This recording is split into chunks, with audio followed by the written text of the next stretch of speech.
Welcome to China in Focus. I'm Tiffany Meyer. Our top story: China's Are You Dead app has gone viral, and it's mostly attracting the country's youth. And now, under mounting pressure, the developer's once firm stance on the controversial name is starting to crack. Unrest's breaking out in central China following a 13-year-old student's mysterious death on school grounds. Chinese protesters are demanding an answer to what they deem a government cover-up. President Trump urging Iranian protesters to keep going, saying help is on the way. He's also slapped 25% tariffs on countries doing business with Iran.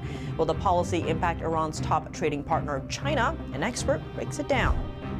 Questions over Chinese military might after reports of China-made radars failing in Venezuela during the U.S. operation. A former U.S. defense official joins us to unpack the implications.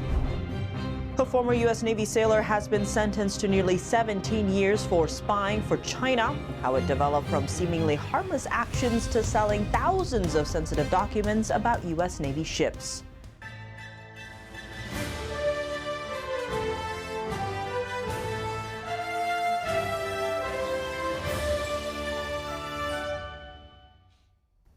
A morbidly named app has climbed to the top of China's App Store, becoming the #1 paid download. It's called Are You Dead? The app is designed to help people living alone by making sure someone checks in on them every single day. And as more Chinese citizens choose to live by themselves, the app is growing in popularity. Host of China Insider David Zhang gives his insight. Watch. The current Chinese society is very interesting. You see many cases even around you. You have a Chinese couple, they might often be on their phones rather than engaging with each other in real social settings.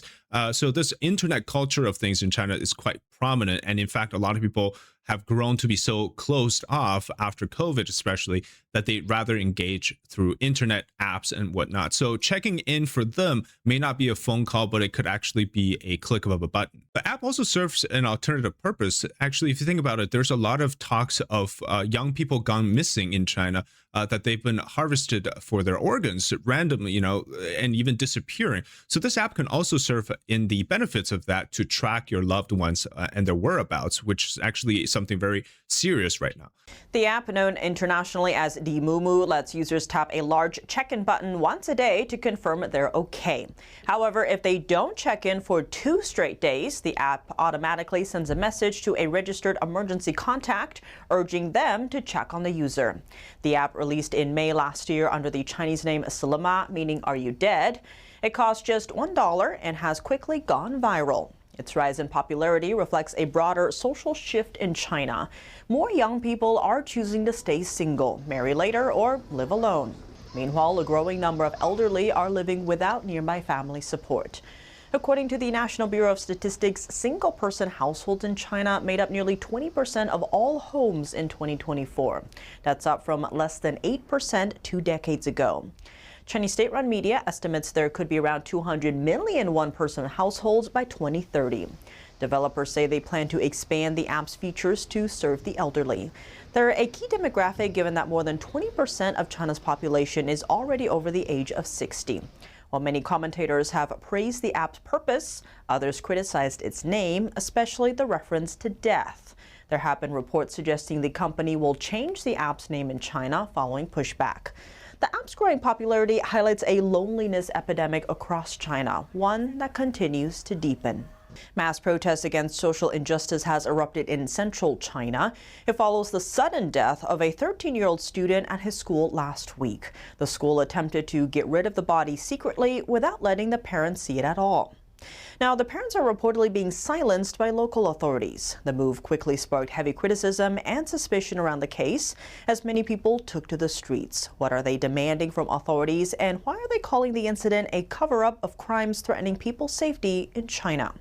NTD's Flora Hua has the story. And a warning, this report contains footage some viewers may find disturbing. Media reports and videos show the school tried to transfer the student's body away with an ambulance right after he died. A truck reportedly drove by the student's uncle, who stopped the ambulance, urging it not to leave before his parents see the body.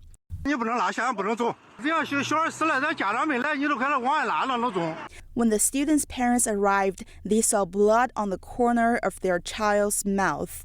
and there was a nail-sized hole on his left chest, appearing to be a needle hole. Yet no one from the school could explain. 要看看俺小孩给在学校里不明不白的就这样没有了，学校也不给俺们一个说法，不知道小孩是咋样没有的。到现在为止，学校也不出来一个人给俺一个说法，让俺们一直在这等。 The parents said they weren't aware of anything unusual regarding their child's health. The school reportedly failed to provide further information and refused to hand over CCTV footage, claiming the surveillance camera was broken. The lack of transparency drove many people to demonstrate in front of the school, including other students' parents. They're heard demanding an independent investigation on the boy's death. The protests continued all throughout the day. Videos show special police forces were deployed there to suppress the unrests. Concerns over whether the boy was targeted for his organs are rising on the internet. Now, information circulating online suggests the student's family may have been oppressed. Meanwhile, the parents have remained silent for days. Flora Hua, NTD News. This is not an isolated case. Last September, a high schooler in China's city of Tianjin was announced dead in a hospital where he was getting treatment. His family discovered that his liver was taken, with other organs reportedly being stabbed. He reportedly fell out of a school building from the second floor, and the school's nurse confirmed that his bones were fractured. President Trump has imposed a 25% tariff on countries doing business with Iran, effective immediately. With China being Iran's largest trading partner, will the new policy impact the U.S.'s trade truce with China? Here's the story. Greg Copley, president of the International Strategic Studies Association, told NTD that he doesn't think the 25% tariff will affect the U.S.-China trade truce. I think it's a more or less meaningless statement and imposition of tariffs and so on. It might have some short-term hiccups for the countries concerned, but basically it's a statement of intent. It's, if you like, Mr. Trump's wolf warrior diplomacy at play here. He is letting people know he's serious. He's going to throw assets at this problem. Trump held a briefing with his national security team on Tuesday to discuss possible actions against the Iranian regime. Copley believes there could be military action down the road. President Trump likes to be known for his follow-up and to make sure that people understand that he's serious, as he did with Venezuela, as he did with Nigeria, even though there were token military operations. Copley noted Iran's ruling clerics might attempt one more missile assault on Israel. And the Israelis are preparing for this. Their air defense and space defense systems are in order and ready. But if Iran does that, fires its last salvo, if you like, of available ballistic missiles at Israel, then that gives Israel and the United States open leave to go and attack Iranian military assets. As Iran faces one of the biggest challenges to its rule, China offered little public support, except for saying that Beijing hopes Iran and its people will overcome the current difficulties and maintain national stability. In a similar vein, Beijing did not offer any significant support to Venezuela in the lead-up to Maduro's capture. Chinese radars also failed Venezuela's air defense system, a question now hanging in the air.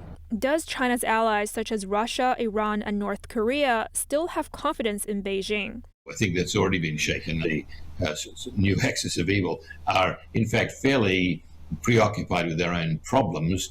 The only partnership within that is the Russia-North Korea alliance, which remains fairly stable. Russia has always been the go-to partner for North Korea, and before that, of course, the Soviet Union.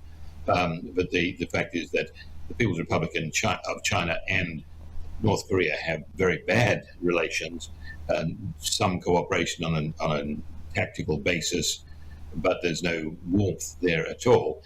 He said the U.S. has been gaining incredible power, not just militarily, but also psychologically. What's critical is for the United States and for the Middle East and for Central Asia is that Iran stabilizes so that there can be direct access from the Central Asian states, to and from the Central Asian states, to the Persian Gulf and the Indian Ocean. That means that the Central Asian states are finally freed from having to send their trade in and out through either Russia or Communist China. Copley noted India is critical of the idea of a new trade route as it's aligned with Russia, but all regional players are closely watching Iran's next step. President Trump on Tuesday called on Iranians to keep protesting and taking over institutions in the country. Trump added that he canceled all meetings with Iranian officials and said help was on the way. It comes as the protesters' death toll soared over 2,000. Global implications following the U.S. operation in Venezuela. Reports say Chinese-made defense radars in the country failed during the operation. What does this say about China's military readiness, implications for Taiwan, and how the U.S. should perceive the CCP? Joining us to unpack all of this is former U.S. Department of Defense Senior Director for China, Taiwan, and Mongolia, Tony Hu. Tony Hu, thank you so much for joining us. Great to have you on the show. Thank you, Tiffany. Now, the world is still watching after Operation Absolute Resolve in Venezuela and the capture of Maduro. There's more and more reporting that Chinese-made radars actually failed in Venezuela during that operation. First, what's your reaction to that? Well, we know for a fact that the Venezuelan air defense was unable to counter U.S. strike. And the reason why they failed could be due to many factors. Of course, one of the reasons might be failure of those Chinese-made air defense radar and missiles. They did not perform as advertised. So we also don't know how well those systems were maintained. Did the Chinese just sold them the stuff and not teach them how to repair and maintain the radars? And could also be human factors where the training and proficiency of the operator.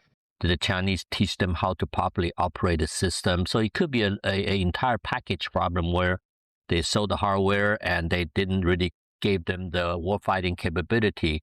Without the training and maintenance capability, those hardware is just nice to look at. And there also might be a breakdown between the radar and the missiles. They couldn't complete the kill process where the radar might have seen a target, but they couldn't pass the information to the shooter, the missile. So it could be caused by electronic warfare by the U.S. forces. We do that, and we always use that technique to protect our forces going in. So there could be many factors. Certainly, the Chinese hardware might be one of the primary factors that caused the Venezuelans to not able to defend against the U.S. forces. Digging into the equipment specifically, though, it seems that China advertised the JY-278 anti-stealth radar systems as capable of spotting and stopping U.S. stealth aircraft, saying it was either on par or even more advanced than Western capabilities.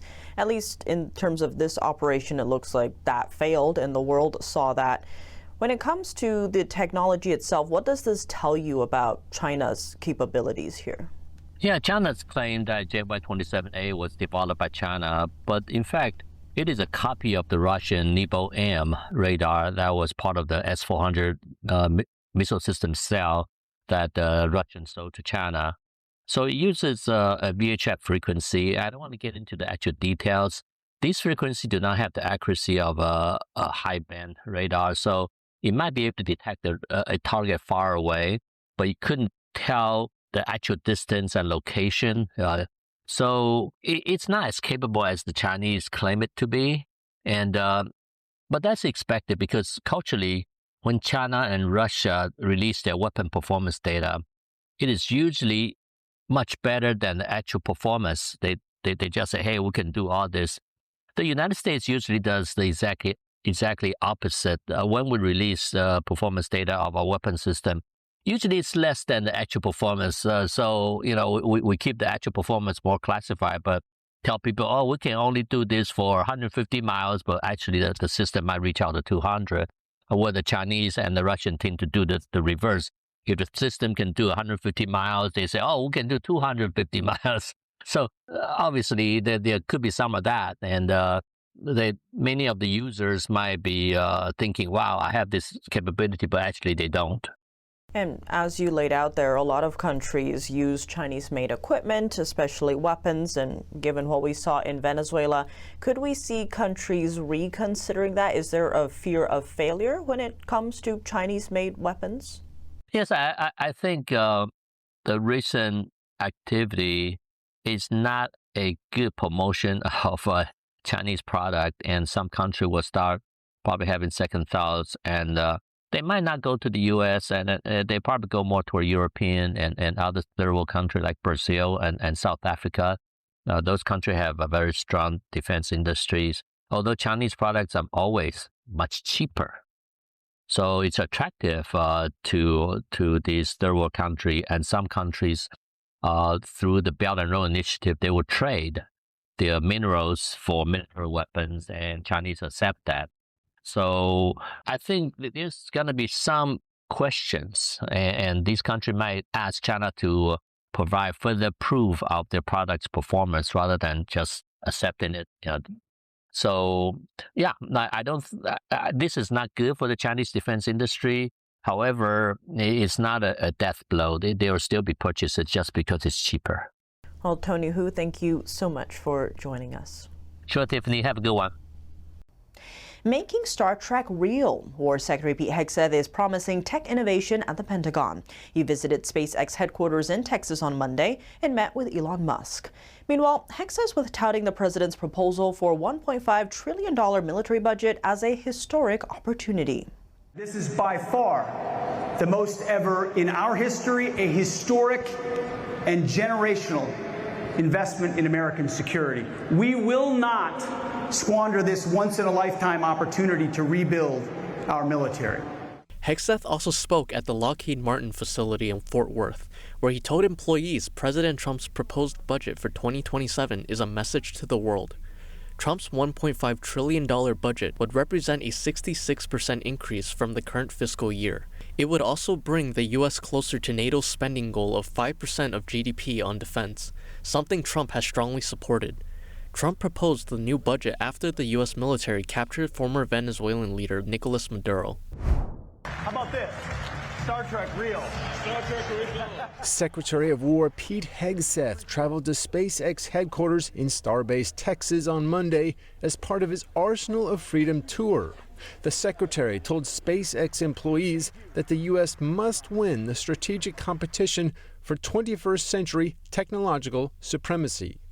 Now, the question before us is not whether or not the most powerful technologies of this century will reinforce free societies. Is it going to reinforce our free societies, or will that technology be shaped and twisted by malign regimes that seek to use those technologies for control and coercion? The War Secretary praised Musk for running an innovative and efficient company. He said the War Department will be cutting bureaucratic underbrush, the Elon Musk style, and opening up to U.S. tech startups. Until this administration, the Trump administration, the department's process for fielding new capabilities had become just one more post-Cold War peace dividend relic that has not kept up with the times. Worse than that, we've done nothing but add layer upon layer of committees and councils that coordinated but never decided. We created endless projects with no accountable owners. We have high churn with little progress and few outputs. Hegseth told SpaceX employees that the Trump administration has the backs of innovators. He said the administration is committed to arming U.S. warfighters with overwhelming and lethal technology right now. We are done running a peacetime science fair while our potential adversaries are running a wartime arms race. The War Secretary listed some of the new areas of global competition, including artificial intelligence, autonomous systems, quantum, hypersonics and long-range drones, space capabilities, directed energy, and biotechnology. A visiting member of Canada's parliament acknowledged Chinese aggression toward Taiwan Tuesday ahead of Prime Minister Mark Carney's visit to China. The Canadian lawmaker pushed for diplomacy while in the Taiwanese capital, Taipei. We reject the normalization of intimidation, of military coercion, of attempts to rewrite international norms through force. We believe that resilience, economic, institutional, and societal, is built through strong partnerships, also grounded in freedom, in democracy, in the rule of law, and in human rights. Canada has no official diplomatic ties with Taiwan. However, the relationship between the two countries has deepened as China ramps up military threats against the democratic island. Two lawmakers from Carney's Liberal Party ended a visit to Taiwan early this week, citing advice from the Canadian government. Carney is expected to discuss trade and international security during his trip to China. Coming up, a former U.S. Navy sailor has been sentenced to nearly 17 years for spying for China. How it developed from seemingly harmless actions to selling thousands of sensitive documents about U.S. Navy ships. Welcome back to China in Focus. I'm Tiffany Meyer. A former U.S. Navy sailor has been sentenced to nearly 17 years for spying for China. He sold military secrets to a Chinese intelligence officer. This included reporting issues with naval ships at a base and revealing the locations of various naval vessels. Jing Chao Wei, also known as Patrick Wei, worked on the amphibious assault ship USS Essex at Naval Base San Diego as a mechanist's mate. The position gave him access to sensitive defense information, including data on U.S. Navy ships and their weapons. Prosecutors say he leaked photographs, ship movements, and weapons details. He was reportedly paid more than $12,000. A jury found him guilty last year on 6 counts, including espionage and unlawful export of defense data. Wei has been recruited by a Chinese officer in 2022 who portrayed himself as a naval enthusiast affiliated with China's state-run shipbuilding industry. It started with simple instructions and small amounts, such as walking the pier to see which ships are docked on a daily basis and being rewarded with $500 for that. It ended with him sharing thousands of documents, operating manuals, export-controlled and sensitive information with the Chinese officer. Wei is a naturalized U.S. citizen. The prosecutor said his mother had encouraged him to work for China, telling him it could help him land a job with Chinese authorities someday. China is tapping an expert on export controls and trade agreements to be its deputy trade representative. Jiang Chenhua is set to play an important role in upcoming U.S.-China trade talks. Meanwhile, President Trump has accepted an invitation to meet with Chinese leader Xi Jinping this April. Jiang is well-versed in international trade law. He worked on a U.S.-China investment deal that Trump put on hold back in 2017. Jiang also previously led China's Commerce Ministry's Export Controls Division. An analyst told Reuters that Jiang's promotion signals China could use export controls as a bargaining chip in future trade talks. That's all for today's China in Focus. I'm Tiffany Meyer. If you have any feedback on the show or have something you'd like to see us cover, send us an email at chinainfocus@ntd.com. We'd love to hear from you. For On the Clock original news coverage, visit us at ntd.com or download our NTD app. Thanks for watching. See you tomorrow.